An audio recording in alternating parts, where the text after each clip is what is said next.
Good afternoon. We are going to do the third and last section of notes for Unit 8, solving inequalities in one variable. Some of the information I'm going to go over is review, but then we're going to apply it in new ways. So the first concept we're going to review is multiplicity, which is the number of times a factor appears in a factored polynomial. If it appears an even number of times in the factorization, we nickname that a graph kiss because it doesn't cross the x-axis. If the factor appears an odd number of times, this includes one time, then it is a graph cross. So it will actually cross the x-axis. Now, in terms of points, when you have a graph kiss, there is no sign change on the y-coordinate. If it's coming in from the top, the y will be positive, it will touch, and it will continue to be positive. So the y-coordinates on either side of it will be positive. If it's coming up from the bottom, a negative y-coordinate will touch, and the y-coordinate will still be negative. So for even, there's no sign change on the y-coordinate. If it's an odd number of times, then you have a sign change on the y-coordinate on either side. So the y will either go from negative to positive or positive to negative as it crosses the x-axis. Okay, we're going to do an example. F of x equals x plus 3 times x squared plus 1 times x minus 4 squared. And we're going to solve this. All right, when you solve something like this, your solutions can be called roots. They can be called zeros. They can be called, that should be an x-intercepts, where of course the y equals 0, and they're also called solutions. And this is something, again, that we've already practiced, so I'm not going to spend time on that. But when you look at this expression, you set it equal to 0, and you end up with a negative 3, an I, a negative I, and a 4 as your solutions. All right, so what type of equation is this? Well, there's 1, 2, 3, 4, 5. There are 5 zeros. So this is a degree 5 polynomial. And that means it's going to have like an S shape. Whether it is going up or coming down, it's going to be shaped like an S. And the way you figure out which way it goes is by looking at the first term. In this case, if we were to multiply x times x squared times x and x again, we would get a positive x to the 5th. Because it's positive, it would be an S going upward. So something with some bumps in it, but going from bottom up. Again, all that is stuff you already know. Okay, so let's get into the multiplicity part. All right, our first solution was x equals negative 3. It has a multiplicity of 1 because it occurs once, which means it's an odd number. So this is a cross. Okay, x equals I and x equals negative I. These are not real. They are algebraic solutions. They are not graphable solutions. So because they are not real, these values won't touch or cross. They simply do not appear in the graph at all. And x equals 4. This has a multiplicity of 2 because it happens twice. So that is an even multiplicity, which means it will be a graph kiss. It will touch and turn around and go the other direction. Okay, so if I had to sketch a small graph of what our function would look like,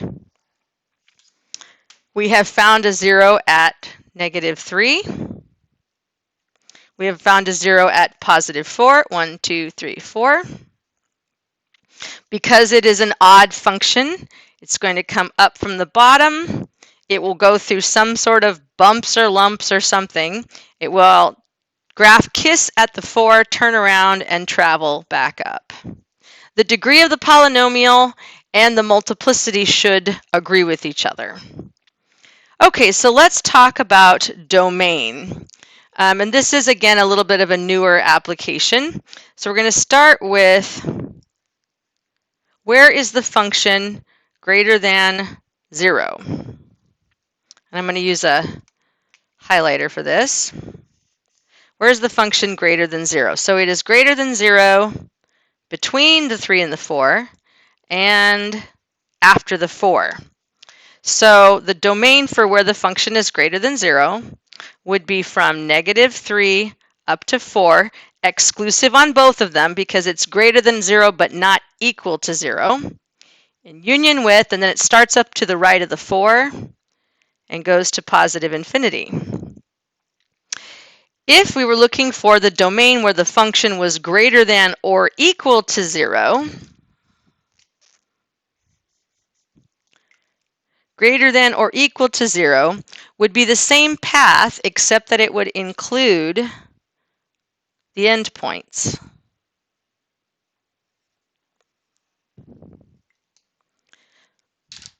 So it would be from -3 inclusive because it includes the 0, and it would go all the way to the right, so up to +infinity. Okay, what about where f of x is less than 0? I'm going to use pink for this one. Where is it less than 0? Okay, so the only place it's less than 0 is here. So that spot goes from -infinity up to -3 exclusive because it can't be 0. All right, and then the last one. Where is the function less than or equal to 0? I'm going to use blue for that one. So less than or equal to 0. Now here it gets a little tricky because it is equal to 0 at -3, and there it is less than 0, but it's also equal to 0 at exactly 4. So we've got a piece here on the left that goes from -infinity up to -3 inclusive because it's 0 at -3. But then we have a single 0 value here, so it gets braces around the single value of 4. So when you're solving inequalities and you're trying to figure out what meets the inequality, you do the graph the way it is, and then you figure out which pieces of the graph meet the inequality. So this graph, if it was f of x is less than x plus 3, x squared plus 1, x minus 4 squared, you're looking for less than, you're going to be looking for less than 0. Anyway, we'll get into more of that later. But let's go on to the next example.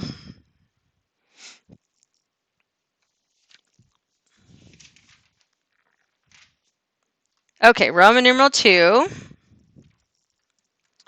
We are going to graph a function using a sign chart. Now we've done solving with sign charts. We have not done graphing with sign charts. So again, we're mixing old and new skills.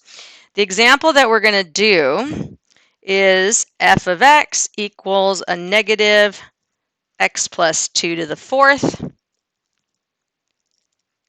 x plus 1, 2x squared plus 1 plus x plus 1.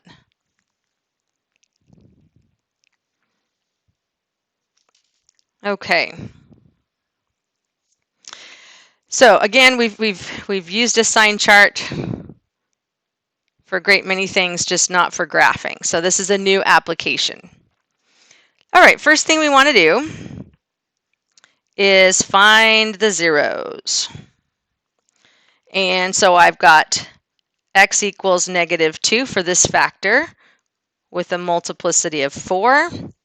I have x equals negative 1 with the middle factor, multiplicity of 1.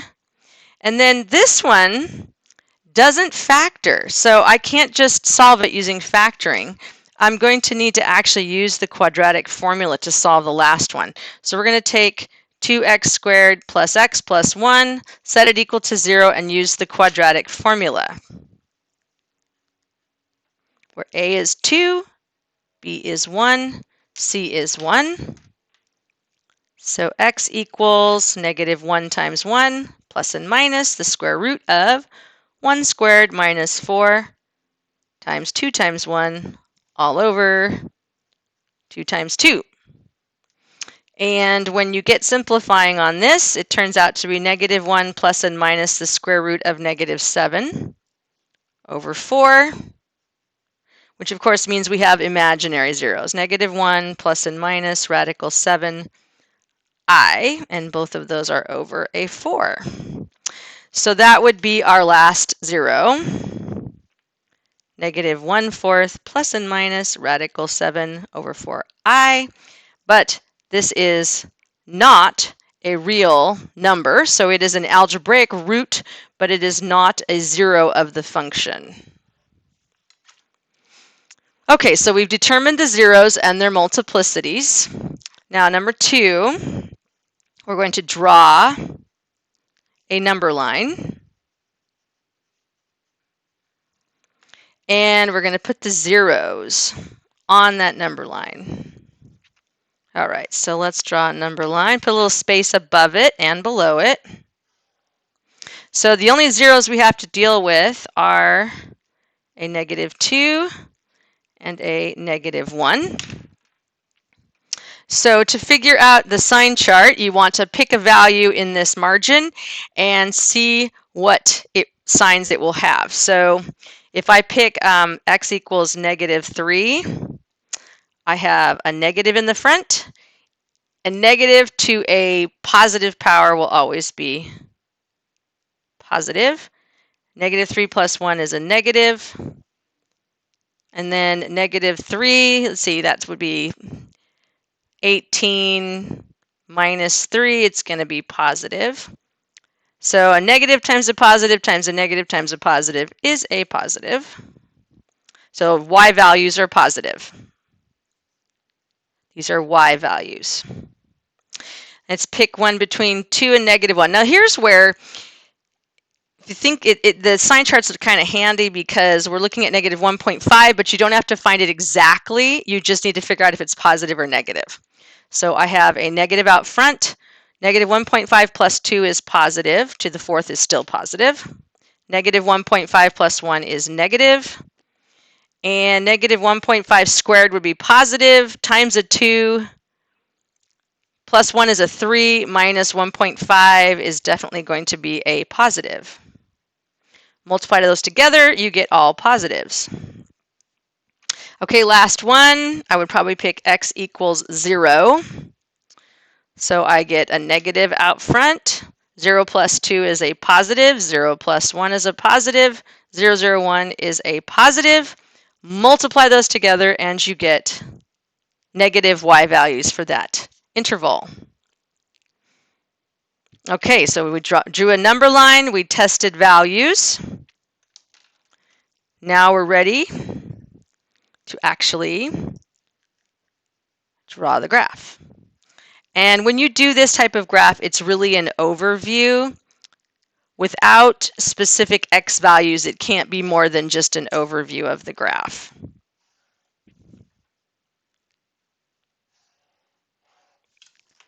All right, so we have a 0 at -1.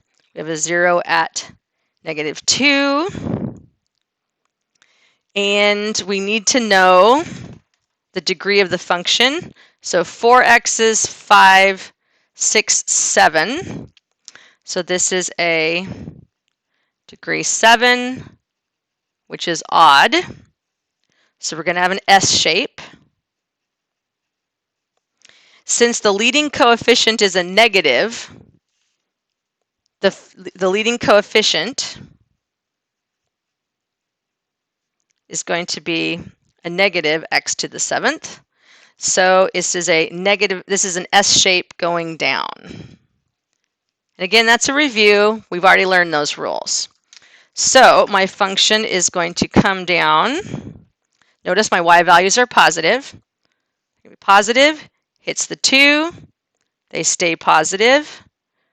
When it hits the 1, the y values go negative. So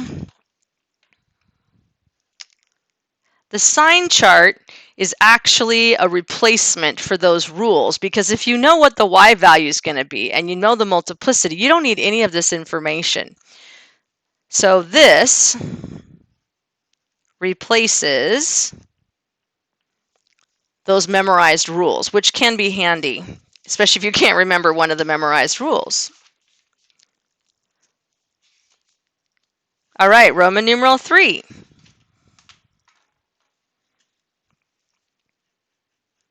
In this section, we're also going to be solving inequalities with radicals.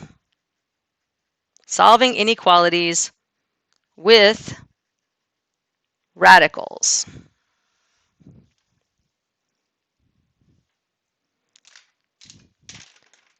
All right, let's do an example. X minus 3 times the square root of x plus 1 is greater than or equal to 0. All right, so if you're going to solve a radical like this that has an inequality, the first thing you're going to do is find the zeros or the boundaries. And for that, you're going to assume the function is equal to 0 temporarily so that you can get some of your zeros. So we're going to take x minus 3 times the square root of x plus 1 equal to 0 and solve it. Now we're still using zero product property, just like we would with anything else. It just is the process is a bit different. So take this, set it equal to 0, x equals 3. We're going to take the radical, set it equal to 0. You're going to exponentiate, which means you raise both sides of this little mini equation to the power of 2. 2x plus 1's, 1 comes out.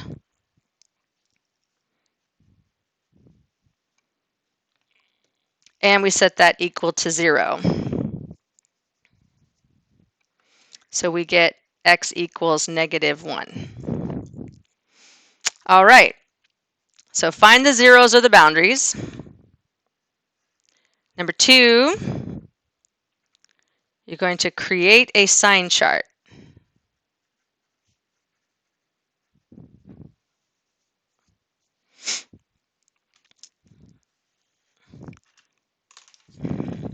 So I'm going to draw a line. We're going to mark the -1 and we're going to mark the 3. And this is greater than or equal to, so I always fill in the dots to remind myself it is actually equal to. Okay, so we're going to create a sign chart and we're going to test values. So let's try x is -2. Go back to the original. -2 minus 3 is a negative. -2 plus 1 is a negative under a radical. which is undefined. So the graph or the equation is undefined for less than -1. Means there are no solutions lower than -1. Okay, let's pick another value. X equals 0, so the middle section. 0 minus 3 is a negative. 0 plus 1 is a positive. And a negative times a positive is a negative. All right, last value we're going to pick is x equals 4 for this margin here. 4 minus 3 is positive. 4 plus 1 is some sort of positive number. Positive times a positive is a positive. Now that you have your sign chart, we've got to figure out which parts to keep. So we're looking for values where it's greater than or equal to 0. Keep in mind that at -1 and 3 exactly, it equals 0. So we're looking for greater than or equal to 0. So -1 is equal to 0. Undefined is not positive, and that's negative. 3 is equal to 0, and anything to the right of 3 will be positive. So that's our solution area. So for f of x greater than or equal to 0, if you want to write this formally, x is an element of the set containing -1 exactly in union with 3 inclusive up to positive infinity, close, close. That is your solution set. So the sign chart, the zeros you can find using normal algebra, but for the sign chart, you need to figure out which areas meet the requirements of the inequality, and that's how you'll get to your answer. All right, Roman numeral 4.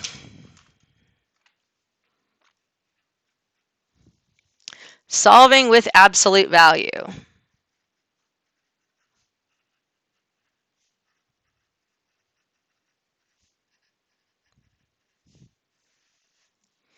All right, our example is x minus 2 over the absolute value of x plus 3 is less than or equal to 0.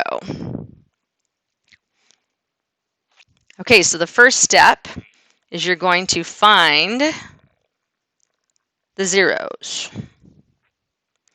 And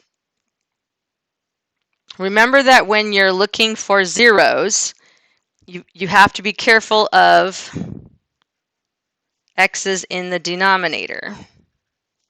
It's the same rules as what we've been doing for rational fractions. But when we're looking for zeros, we want to know what will make the top equal to 0. So we take the top, x minus 2, set it equal to 0, and solve. We get x equals 2. So basically, we just solve f of x equal to 0, just like normal. Okay, number 2. We need to find domain restrictions. So domain restrictions are values that put zeros in the denominator because they are undefined. So we're looking for holes in the domain, things that x cannot be. So we're going to take the denominator, which is the absolute value of x plus 3, and we're going to set it equal to 0 and solve it.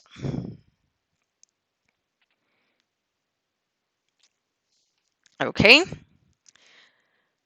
So if the absolute value of x plus 3 equals 0, the only way that's going to equal 0 is if x equals -3.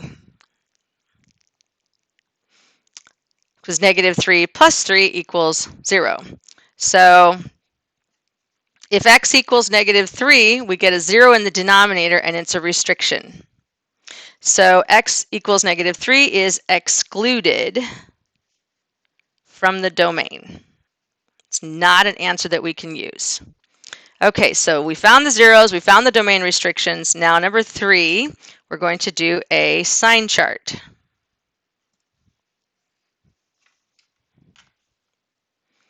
So we're going to draw our number line. X equals 2 was one of our zeros. Now, the way you put a restricted value onto a sign chart is you use an open circle, because at that value, the whole function is undefined. At 2, the whole function equals 0. Now, since it's undefined at -3, that will never be part of your answer, regardless of which way the arrow's pointing, because it's undefined. So it's a permanent whole, not one that changes depending on the arrow type. Okay, so now we're going to do some test values. So x equals -4. We're going to go back to the original. -4 minus 2 is a negative. On the bottom, -4 plus 3 is -1, but when it comes out of the absolute value, it's a positive. A negative divided by positive is a negative. So everything lower than -3 is negative. Okay, x equals 0. Great value to do. 0 minus 2 is a negative number. On the bottom, 0 plus 3 is a positive number in the absolute value. A negative divided by a positive is a negative. So all values are negative in that interval. Last one, we're going to try out x equals 3. 3 minus 2 is a positive. 3 plus 3 is a positive in an absolute value. A positive divided by a positive is a positive. There's our sign chart. Okay, so for this function, we want to know where it's less than or equal to 0. So we're looking for negative values. We have negative values here, a whole, negative values here, and a 0 that is included. So our solution set would be -infinity up to -3, exclusive, in union with, go to the other side of the -3, up to 2, inclusive, because 2 is exactly 0. And that is your solution. So a sign chart can be used to graph an inequality. It can also be used to solve an inequality. It's actually a very reliable way to deal with any inequality that you might run into. All right, that's it. Have a good rest of your day.